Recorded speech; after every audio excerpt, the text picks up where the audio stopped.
Okay, so hello everybody. My name is Emily Wheeler. I am a study abroad coordinator in the Office of Global Education at CU Denver.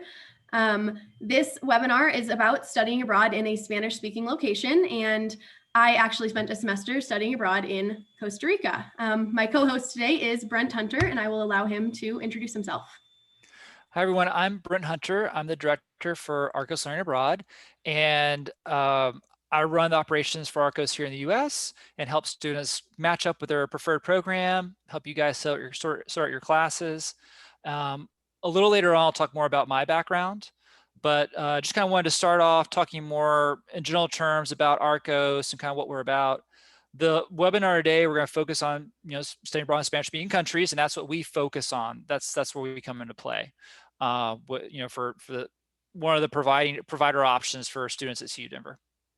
So just starting off, I've got our logo.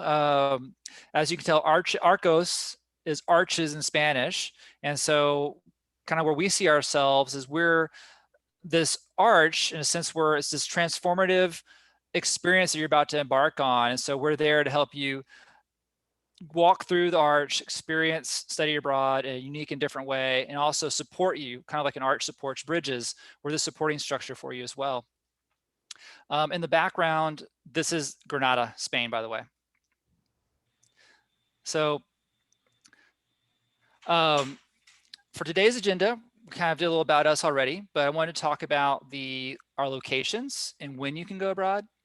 Then touch base on the classes that are available, different experiences, excursions, cultural activities, kind of what we consider these value-added items that for us are part of this holistic approach to study abroad, where it's not just about the classroom experience, but it's also about what you're going to do outside the classroom as well. So, well, we're kind of doing some little bit of introductions. I'm gonna let Emily talk more about herself. I'll talk about myself right now. But basically, I didn't know about study abroad until I was a junior. And so I had a professor come to my class and talk about a trip he was going to do that summer to Venezuela. This was back when it was safe to go there. And I was like, sign me up right away, because it was, you could do 6 credits in 4 weeks in the summer, and that sounded pretty awesome. So that was my first experience abroad, was going to Venezuela. And I mean, I learned so much. In 4 weeks, I learned more than I learned in 4 years of Spanish class. And we're going to talk about a lot of things about how to learn Spanish while you're abroad, or what you can do to prepare for it.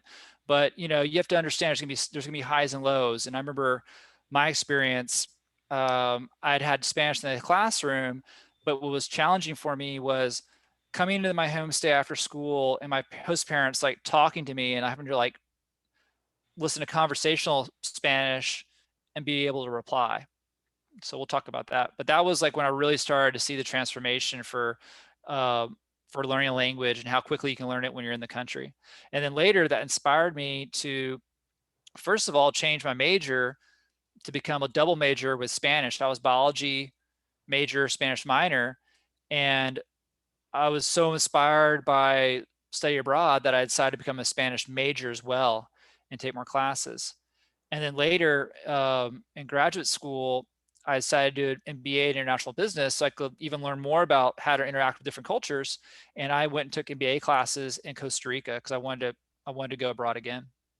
So now my role since college, for many years now, I have been leading high school and college groups in Spanish-speaking countries, and that's a way for me. I sought out a work experience where I could keep my Spanish up. Yeah, and like I said, my name is Emily. I'm currently a study abroad coordinator here at the University of Colorado, Denver. So if you are interested in studying abroad, feel free to come and chat with me. During my undergrad, I spent a semester studying abroad in Costa Rica. I was an international business major and decided to do my minor in Spanish. I also ended up getting a minor in Latin American studies once I got back too. That was something I didn't even know existed on my campus until I studied abroad and realized I obtained all of the credits necessary. I'm going to let somebody in really quick. There we go. Welcome.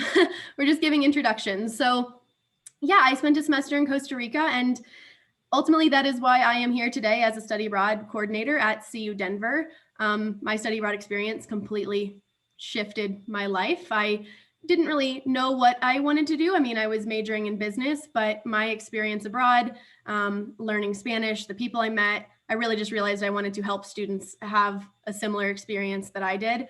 And so after I finished my undergraduate degree, I went and taught English in Cusco, Peru for a summer, and that was incredible. And I did that before I ended up getting my master's degree in global studies. And throughout that time, I worked in the study abroad office at Missouri State University and was a student worker and a graduate assistant. And so I've been advising students on study abroad for several years, and every day I still love study abroad. I think it's the most important thing students can do in their college career. And yeah, that's a little bit about me. Well, David, thanks for joining us, by the way. We were just kind of getting started. Emily and I were introducing ourselves, and now we're going to talk more about the programs. But before we keep going, could you let us know what year you are and what your major and minor is?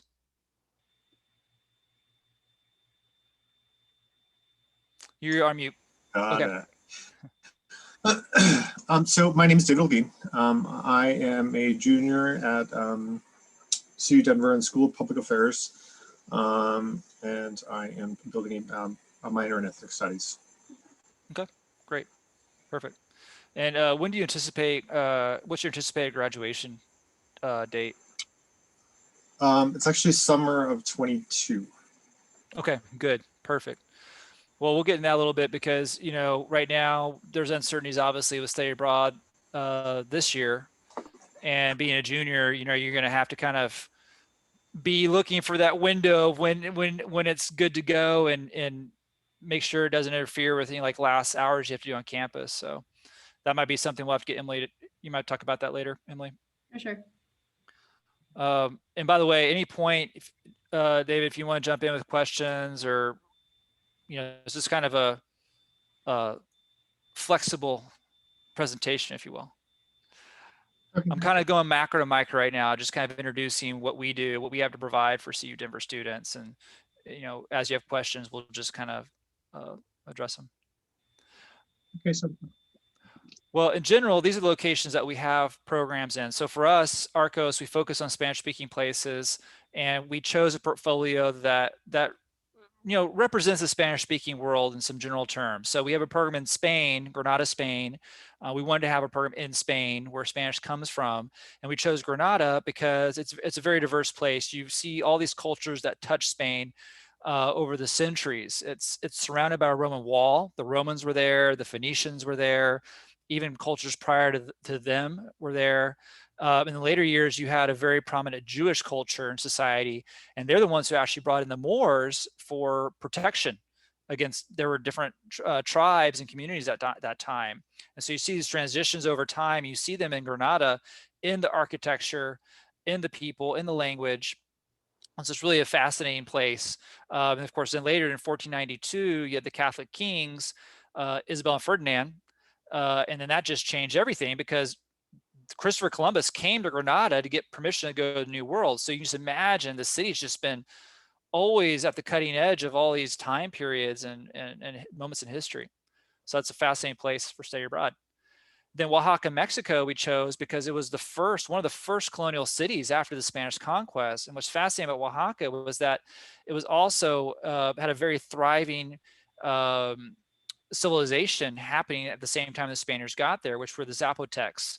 And so there were ruins that had fallen into, well, the civilization declined, but there were also still temples and pyramids that were still being built. So it's pretty cool. And those populations are still there today. They've persisted. So many people in Oaxaca speak Zapoteco. And so it's really fascinating. You can see the Zapotec and Mixteco ruins and villages, and meet with those people and learn about their language. But you also have all the Spanish colonial architecture. Learning about the culinary art scene there is just like very vanguard, the art scene. And then Costa Rica, we chose Heredia, Costa Rica, where actually Emily studied abroad. We wanted to have somewhere in Central America that was different than these other places in that Costa Rica is very much about its national parks, managing natural resources, happiest country in the world. Why is that? You know, what can we learn about the people in Costa Rica? Why are they the happiest country in the world? What's their society like different than our society? What foods do they eat that make them so healthy? You know, so that's, and you learn about the country itself. There's no standing army in that country. So there's, you know, very different than other places. And very different in the rest of the way the rest of Latin America was developed. And then we have Buenos Aires, Argentina. So for that one, we really wanted to have a place that was very cosmopolitan. We're going to get in the courses there. I think there's some courses there that will really be interesting for you. But Buenos Aires is this mix of New York, Rome, Paris, all rolled into one. And so it's a fascinating city, beautiful, but it's got all these different neighborhoods that are influenced by the different immigrant groups, particularly the late 1800s, early 1900s. Sixth largest country in the world. People don't realize that. So it's got a lot of diverse topography in this country. And in the time periods, so we're always running programs. We have our spring and fall programs. So this is totally something you could do for next fall 2021. Academic year, I mean, we do have less students who stay for an academic year, but we've had students from CU Denver go for a year. You can go to the same place, or you can go to different places. You could do, for example, Argentina in the fall and Costa Rica in the spring. And then of course, summer. So we still are promoting summer programs this year, just depend on what the situation is as far as travel requirements and things, but we're running summer programs. And then we winter break. So winter break's nice because a lot of students, maybe they're working or they have families or they have a very demanding degree plan. Winter break really doesn't interfere with a lot. You know, you can go between the semesters, go from December 27th to January 15th and still have a good experience.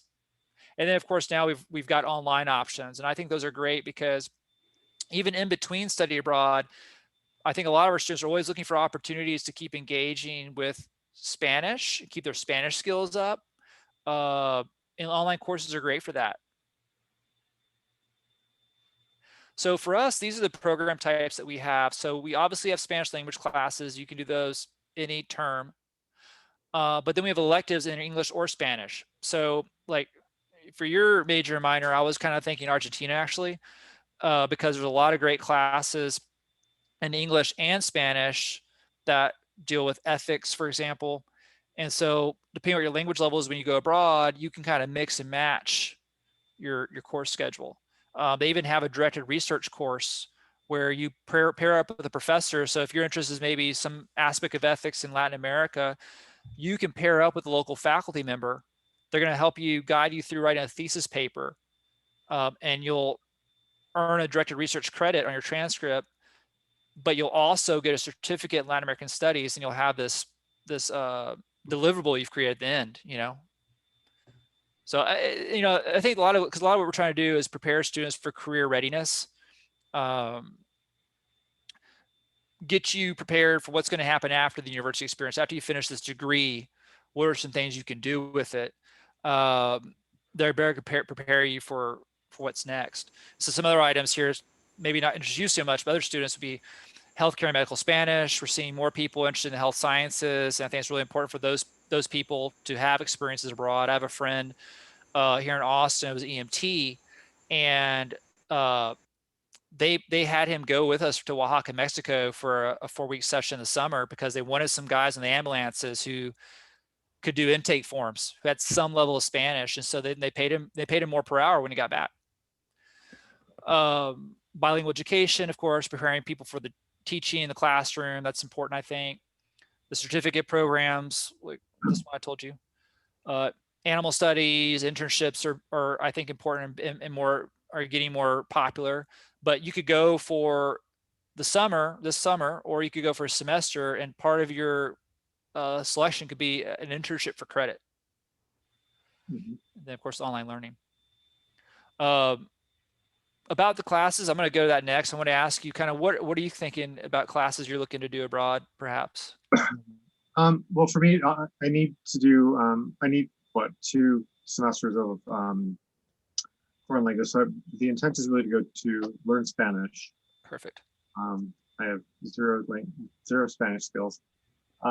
But I'm also, so I'm in the School of Public Affairs, like I'm really kind of looking at like program development and policy work around um, providing resources and you know whatever aid and educational access to the Latino community in Denver. So there's a little bit of like, I see political science on here. There's a little bit of that. So yeah, I mean, I think in the long run game for me is going to end up being working in policy, potentially the holding office. But yeah, that's kind of my realm of things. And currently, like, so I'm already like the student liaison or the student advisor to the Colorado Commission on Higher Education. I have an internship with CDHE now. I'm the co-chair of an Equity Champions Coalition with the department. And I'm also a commissioner on the Denver Latino Commission. So to me, it's really getting that like that whole person approach to creating resources or developing resources or communicating resources to the community. And certainly in all this, in those primary areas, I mean, education, obviously now, because that's what I'm experiencing and that's what I have a lot of experience in is creating equitable systems. Yeah. For Latino people. So I mean, I feel like there's a couple of areas, but Spanish is the main reason. Well, I would suggest, you know, for the 6 credits to those 2 classes, which would probably be the beginner 1 and 2, for example, that's great to do during a summer session. Okay. Or you could also get it done over winter break, because we have some winter break programs that go December 15th to January 15th, and you can do 2 courses. So I would really, you know, summer's a great way to do those 2 classes, and it's great because you go and you're committed to it, and you do your sequence and you finish the requirement, but you did it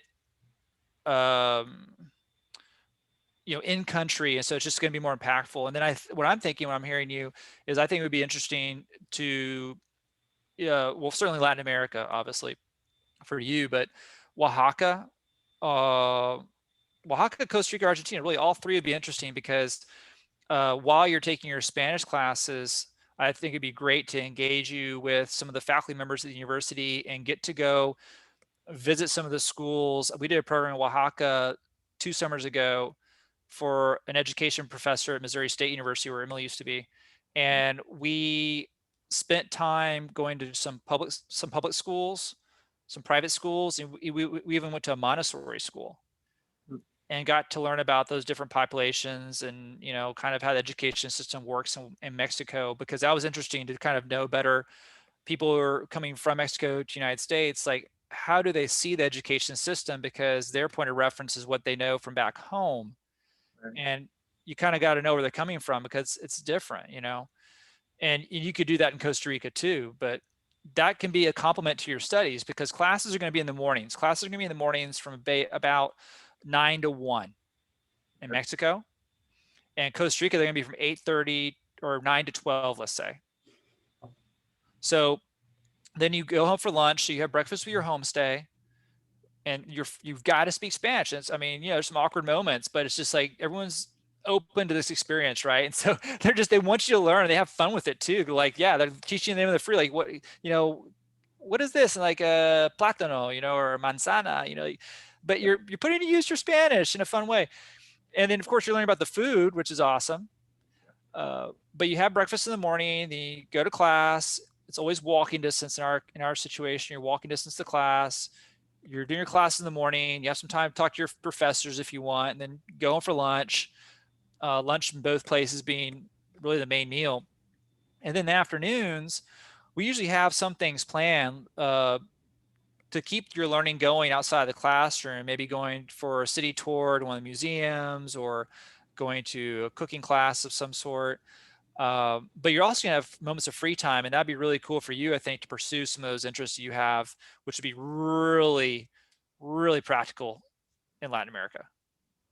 And I know faculty members at those universities would love to talk your ear off about it and show you what's going on, you know.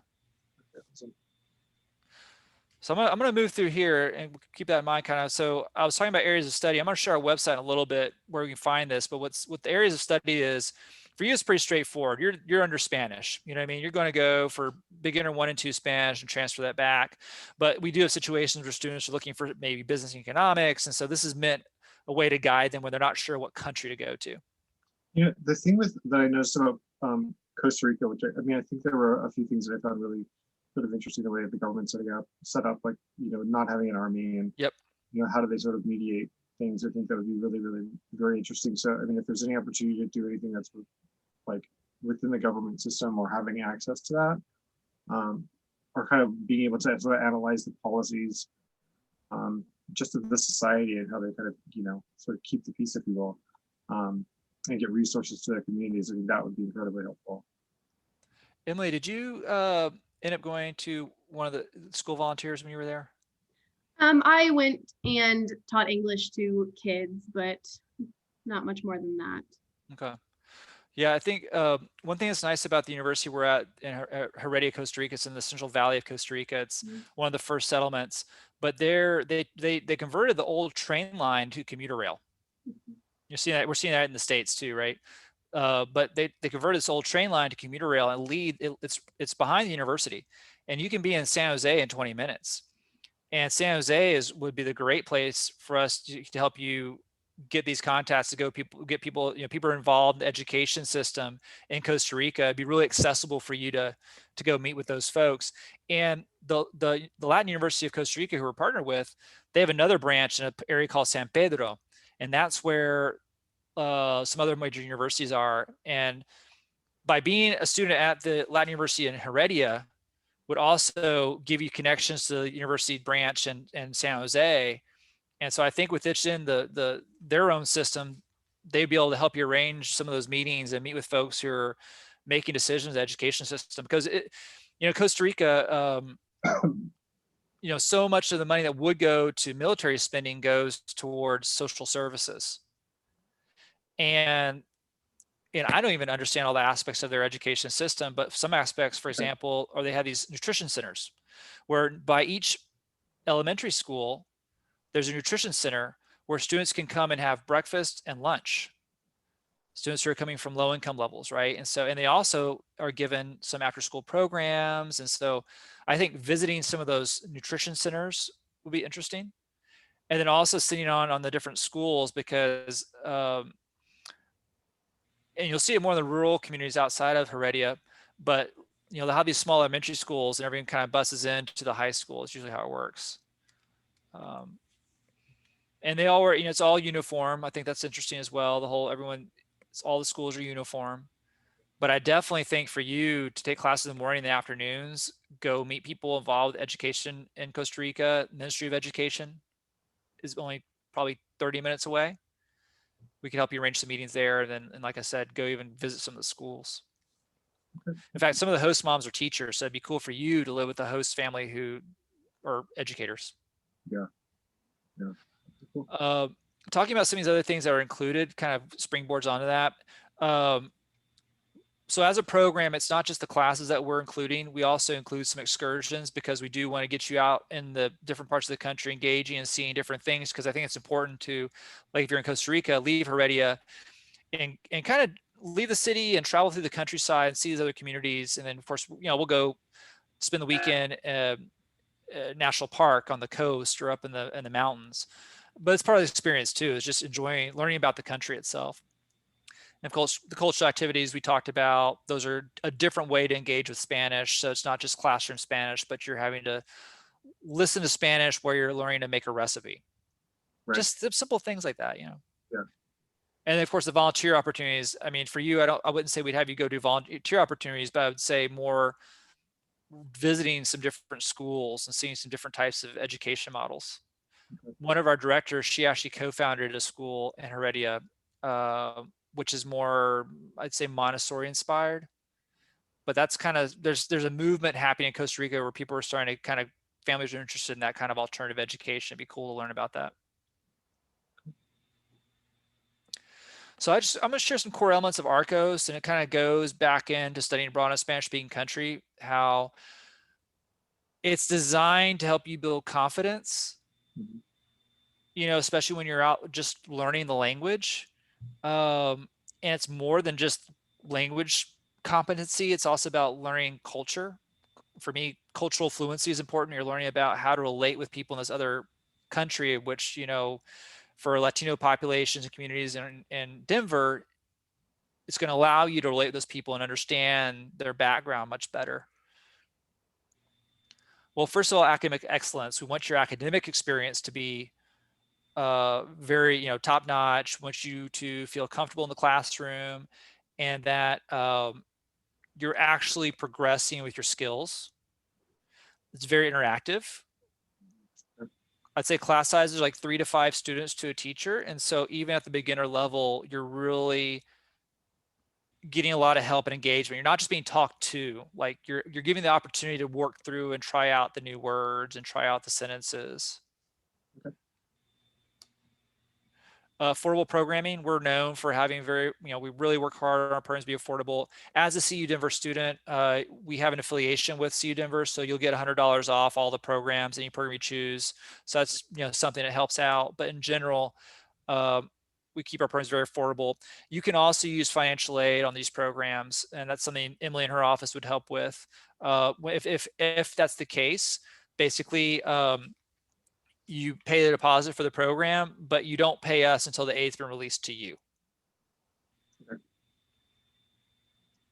And then the immersive programming, we've talked about that. I think you got the sense that the idea is it's a very immersive experience, and that's designed to help you gain more confidence with your Spanish. So like I said, simple as living in the family, like they're going to talk to you. They don't care if you pronounce the word correctly. They don't care if you didn't use masculine or feminine correctly. They just want to know what movies you like, or, you know, what do you like to do in your free time? Yeah. You know, so like one summer I took, I have 2 little girls. I'm married, and I took my wife with me to Spain, and she had only had high school Spanish. But she enjoys the language. She was trying to learn it, right? And so she would just go out in the street when my daughter was like, she was like, I think 1.5 at the time. She'd just go out in the street, and like, all these women come up and say, "Hi, you know, que linda la niña," talking to her. And my wife would just be forced to have to talk with them, right? And then the program, after the summer session, the director, Herman, he's like, wow, he's like, Catherine, he's like, you improved the most, and you didn't even take any classes of all the students, you know. I mean, we used to go to Mexico every year, so I have that sort of like, by the time you leave, you feel like you know more, but yeah, well, you just kind of get in the vibe. Your ears used to it, and you're just kind of in that flow, right? You know. Well, and then the last thing I was going to mention for me on this slide was just the meaningful connection. So a big part of what we're trying to do is create these meaningful connections, so you can pursue those academic interests you have. You know, you can talk to people there who are involved with education decisions, with community development. Like, we want to create those meaningful connections, to have conversations that you wouldn't have back home, back in Denver, right? Like my case in point was when I was studying abroad, my host family introduced me to one of the neighbors who was a study abroad director. And he noticed that I enjoyed learning Spanish. And so he helped me get an internship after I graduated in Costa Rica for a year. You know, so that was a very meaningful connection for me. But you really don't want to say no to things. You know, if an opportunity comes up, your host family invites you to a birthday party, or you know, one of the directors tells you about a concert that's going on that next night, you want to go do all that stuff, because you never know what conversations you're going to have or who you're going to meet. Yeah, sounds cool. I'm gonna let Emily take it over on this one, and then we're gonna kind of open up any Q&A you have. I'll at some point I'll show you the website, just show you the dates and prices, so you can kind of have those in mind when you're trying to figure out when you could do this. But definitely want to just, you know, then answer questions you have. Yeah, so I just wanted to share tips for navigating a language barrier. I personally had taken Spanish in high school and 1 semester in college before I went to Costa Rica. So in my head, I felt that I was comfortable enough with the language until I showed up at my host mom's door at 1 a.m. after my flight had been delayed about 20 times. And she started speaking to me, and I was like, I have no idea what she just said to me. So these are things that I've done in my travels in Costa Rica. And Peru, and even, I mean, I've been to the Czech Republic, and just pretty much any place I go to, these are just things that I really like to help me get at least a general grasp on the knowledge, on the language. And it's helpful afterwards too. So like kind of how you mentioned, like you're in that vibe when you're there, but when you go, these things kind of sink away. So my favorite thing to do is just make a dictionary, whether it's just a notes app on my phone or writing it down. Every new word I hear, I'm like, what is that? What is that word? I mean, when I was in Peru, they speak Quechua as well as Spanish. And truthfully, I was not fully aware of that. So I would go up to people sometimes and try to speak to them, and they would look at me and I'm like, they do not speak Spanish. This is interesting. So a lot of the street names were in Quechua. And so I would write down the street name and then go home and translate it later. Or if I was trying these new fruits, or whatever it was, like carambola, like delicious fruit, I'm like, star fruit. That's what that is. I've heard that a million times in the States, but I have no idea what that is in Spanish, but now I do. And so I have this kind of ongoing list on my phone. I also recommend just getting involved as much as possible. And it sounds like that would be really interesting for you, David, with going and meeting people all around. I mean, I personally joined a volleyball club when I was there. There's intercambios to meet with Spanish speaking students, and you teach them a little bit of English, they teach you a little bit of Spanish. What else? Let's see. Researching idiosyncrasies. So once you decide where you're going, do a little research. So personally, like Costa Rica, typically when you're taught Spanish, like you address most people with tú, but in Costa Rica, usted is what you say to pretty much everyone, even children. And so that was something I had to kind of be like, okay, I need to be really intentional about this when I'm speaking to people, because I need to use a different tense. Just little things too, like in Costa Rica, pura vida is the answer to everything. How are you doing? Pura vida. What's the weather like? Pura vida, like whatever. But going into it, knowing that phrase really helped. So, I mean, it could be anything. If they have a unique way of saying hello, if they have a unique way of saying, how are you? Just to go in a little more prepared with some of those. I also like listening to Spanish music, watching my TV shows in Spanish. Before I got comfortable enough to understand what was actually being said to me, I would just have subtitles on my English speaking shows and just read the subtitles as they went by, and it at least got my brain going a little bit. I was like, that word they just said, that's what that is in Spanish. So that's something you can do starting now. You can do it while you're there, whenever, but it just kind of puts you in that mindset of, okay, I'm trying to learn a language. I also always prepare elevator speeches. I've done this a lot since it's been about 6 years since I studied abroad. And so my Spanish is also pretty rusty because I don't use it every day, but there's certain phrases that it's like, if you know every day you're gonna have to say, hi, how are you? Or even like, my name is Emily and I am an international business major. Like memorize those sentences and how to like just perfect those. So that way it just comes naturally to you. If you know every day you're gonna have to be getting on the bus, what do you say to that bus driver to make sure you know where you're going? And if you just like learn those beforehand, and you'll just slowly get more comfortable with them over time. So that's always good to do. Just have a few phrases that you're ready to go with.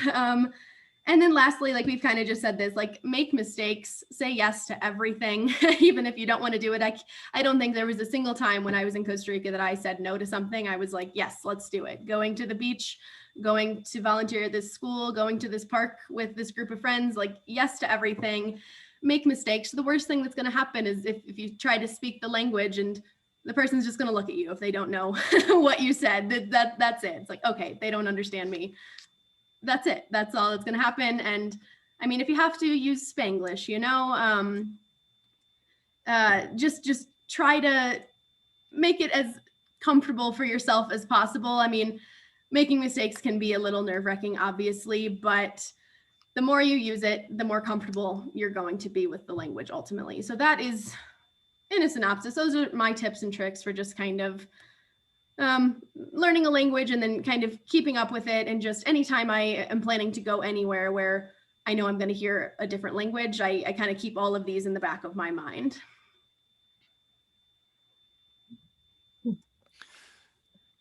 I've done a little bit of that in my trips to Mexico. Yeah.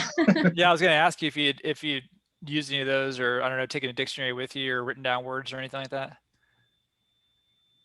I always have a friend that speaks Spanish, but I guess I've been in situations where we don't, but that's where I fall back on those phrases that I know. Right. You know, Mhm.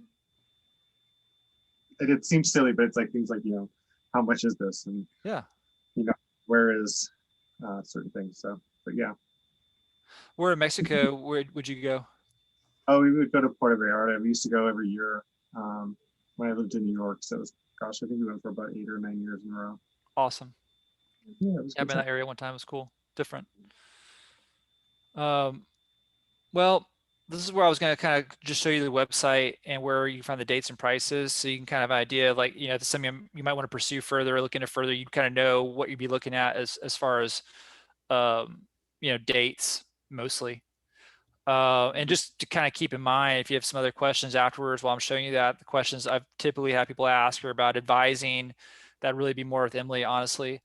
Housing, we've already discussed it. It's a homestay experience, because we really want to force you to be in a situation where you've got to speak conversationally. Health and safety, we can touch on. I mean, honestly, our team's there on the ground. If you were to get sick or not feel well, we're going to help you set up a medical, you know, doctor's visit, and insurance is included in the program. We include international medical insurance. It's with Cigna. They're really great.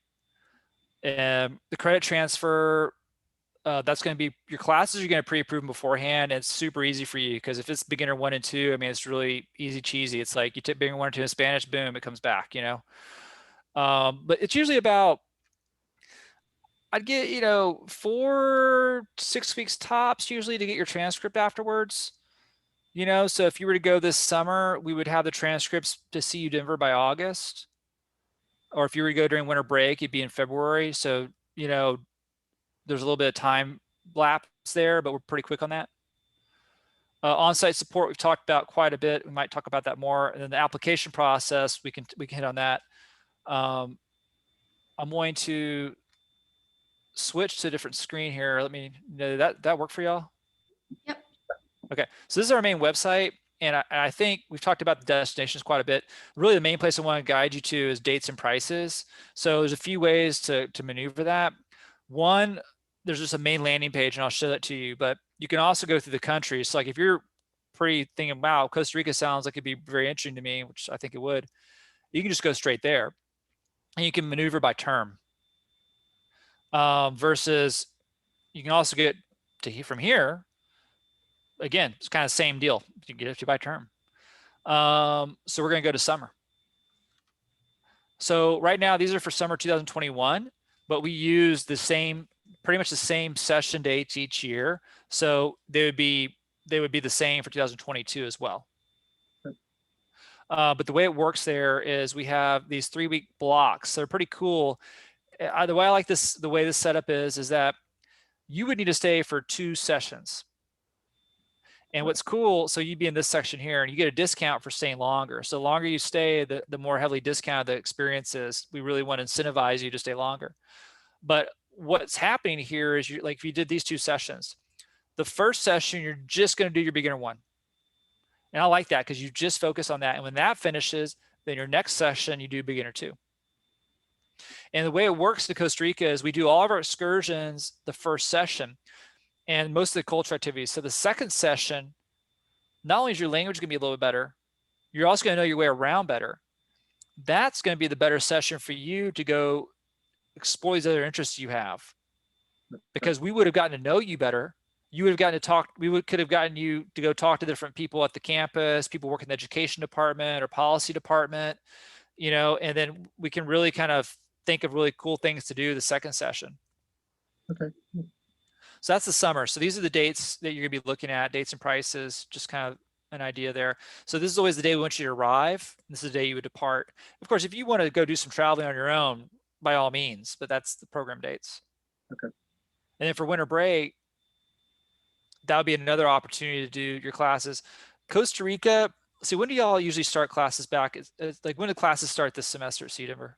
I think we started on 18th or the 19th. Okay. So for Costa Rica, if you went winter break, you would only be able to do 1 class. So if you went winter break, and we're thinking to do 2 classes during winter break, you would need to go to Argentina or Spain, and I would do Argentina because I would say more Latin America for you is going to be a better, I think, more interesting option. Policy there would be interesting as well. But winter break in Argentina, we've already published the 2022 dates and prices, but we have some sessions. This session, December 12th to 14th, it's 5 weeks long, and you could do beginner 1 and 2, do 2 classes. Oh, We also offer, this is kind of interesting, and I'm not sure, it just depends on like what you do class-wise next year. We also offer what are called short-term programs. So these are dates that occur during the school year. I mean, we've seen all kinds of situations with students. Maybe students are doing some online classes or they have a flex semester, whatever, but you could also go during the semester and just jump in on some of these, like you go in the fall and jump in on some of these blocks. You could do beginner 1 here, and then you could do beginner 2 here. So that's kind of the options you would have with our program for doing these classes, I think. and I mean, realistically, I think, I mean, I hope that I should be scheduled to get vaccinated this spring. So hopefully that can be done. If not, it looks like the other opportunity may have to be winter, because I think my next 2 like full semesters or my spring and fall, my fall and spring semesters are pretty heavy, because I'll be in a 4+1. Hopefully, I'll be in a 4+1 program then. So I wouldn't want to. I think that either summer or winter semester would be best for me. Yeah, I think summer's very possible. I mean, not only it sounds like you might be vaccinated, but actually Costa Rica, they're probably going to be vaccinated by around May, because they're only a country of 5 million people. They have socialized medicine, and they pre-bought their vaccines, and they're used to doing stuff like this. So, it's just a different logistical situation. We're doing the country the size of our country with all these different state governments, and it's a huge population. Costa Rica is the size of West Virginia. It's the size of New Hampshire and Vermont combined. You know what's so weird about, like, in talking about Costa Rica, when this first started to come up, when I was in elementary school, I had to do a report about Costa Rica. That was the destination I chose. I don't remember any of it now, of course. I was probably 7 years old or something like that. But yeah, so I mean, I think for me, it's really, I'm really, like, I thought about Oaxaca, but I think like in talking to friends and whatnot, I think Costa Rica sounds a good opportunity to me. I'm just going to ask some questions. So, I mean, in terms of questions, I think the only questions I really only have is like, so if it's a homestay, 2 things, right? So I'm a non-traditional student, so I'll be 45 this summer. Wow. We're the same age. Yeah, I'm 45 in June 28th. I say I'm July 15th. It's scary, isn't it? It seems like I'm like, how can I be 45? I know, I don't feel it. It's weird. So yeah, so that would be one of my concerns with homestay, is just me being, an adult. I always stay at the homestay when I go. Yeah. Okay. When I was there before COVID, the last time I was in Costa Rica was April 2019. When I go, I always stay at the homestay, and it just feels super normal. It's weird. It's like there's just no, I don't know. Costa Ricans don't see age the same way we do. Okay. Maybe Latin American countries in general. There's just no, I don't know. It's like more of a fluidity. Yeah. It's more common for children to stay at home longer too. So when I was there, my host brother was, I believe, in his 30s and still living at home. And there was people on my program too who were in their 40s. And I think actually we had a woman in her 60s. So I mean, I think Costa Rica would be they're just so happy, and they just truthfully don't care. Like, so it's kind of a place you kind of go, and it's just, they take you as you are. And I don't think anyone would even for a second question that. I think the host moms would be more than happy. Like good and self-sufficient. Yeah. Well, and the thing is too, that you share information with us about your likes, dislikes, kind of what you prefer, maybe a little quieter, more space. We have different types of homestays, and we have some larger homes, so you can have a little more space or privacy, or even if you like to just have some time, you like to cook some of your own meals or whatever, there's families who you can have more access to the kitchen. So that's the kind of conversation later on to kind of figure out, of all these houses we have, which one's going to be the best fit for you. And there you do want to speak up, because there are options. There's different types of families. And then what else? Was that the main thing you were going to ask me, or something else you were going to say? I think. David, was there something else you were saying? Oh no, I'm sorry. I think I was frozen for a second. Okay. But no, I think that all sounds really great. But I think this summer is really doable. I mean, I would just keep an eye on it. I mean, we're really flexible. Our application due dates for later sessions aren't until April, and you can always ask us in advance. But and we're going to be applying some updated flexible policies with COVID. But I think, you know, I think Costa Rica is really doable this summer. I mean, it's one of the countries that's, I mean, there's study abroad programs going on there right now. And I think we're going to be in a very different situation come summer. Yeah, I think I was in a positive way. I was looking at is it the Gilliam Scholarship? The Gilman, yes. Gilman. You'd be eligible. Yeah, so I was looking at that. I'd be eligible for that. That's coming up soon, though, I think. Emily, when's the deadline for that? February? March. March. Okay. Right, okay, good. March.